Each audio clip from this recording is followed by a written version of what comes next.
We all experience suffering. Sometimes it crushes our spirits so much that we become bitter. And we all know people who are suffering or who have suffered. Most people don't know what to say to those who suffer and end up avoiding such situations or saying unhelpful or even hurtful things. Cliches. Hi, I'm Dr. Bruce Robinson, and I recently wrote this book, Behind the Tears, Understanding, Surviving and Growing from Suffering, and it was shortlisted for the Christian Book of the Year. I wrote this book because as a doctor for many years, I've seen a lot of suffering, not just the sort of suffering you see on the evening news, but up close and personal with hundreds of cancer patients, people with mental illness, and also the innocent people who suffer in awful disaster situations.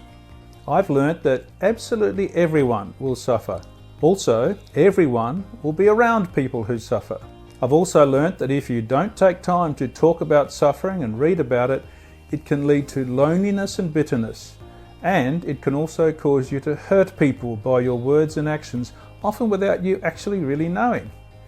And all of this applies to Christians and non-believers alike. So this is a Bible-based book that can fix that. Readers are finding this book helpful because it differs from other books on suffering by focusing mostly on practical aspects of suffering rather than the important intellectual or theological issues. I have a deep desire in my heart to help those who suffer, and I especially want to help people who ask in anger or frustration, why did God allow this suffering? How can I get through it? I also want to help those who care for sufferers, whether they are in the home, the workplace, school or playgroup, or in the community, including in churches. And I have often heard people after church or at work say unhelpful and often hurtful things despite the best of intentions. I experienced that myself after church when my wife had breast cancer.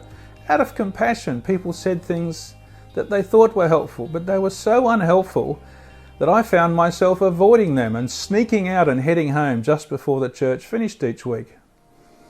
Another friend of mine in a different church was in the same situation. His wife had breast cancer, and his friends, despite trying to be helpful with all their attempts to be caring and express their concern, caused him such discomfort that he described being pecked by crows and having nowhere to go. Wow, that was a powerful image for me.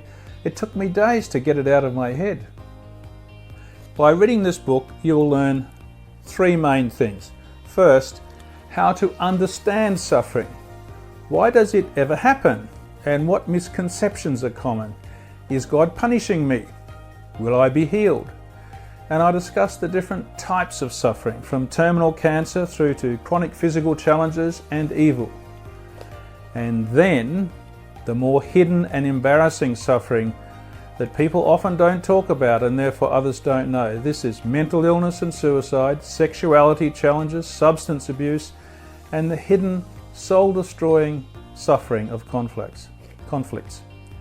Second, I talk about how to survive suffering, and this book provides helpful tips for those on the journey of suffering and for their families and carers, friends, and importantly, pastoral carers.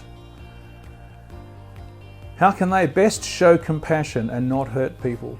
Finally, the book describes the crucial topic of how to grow from suffering. It has been said, and I've seen this so often, that suffering handled badly can make people bitter. But if it's handled well, it can make people better. And this book describes ways to make that happen. That's why I've made the book so practical, with dozens of stories, examples and tips, and why I was asked by many people actually to write it in the first place. This book will definitely help you and those you share it with, perhaps in home groups.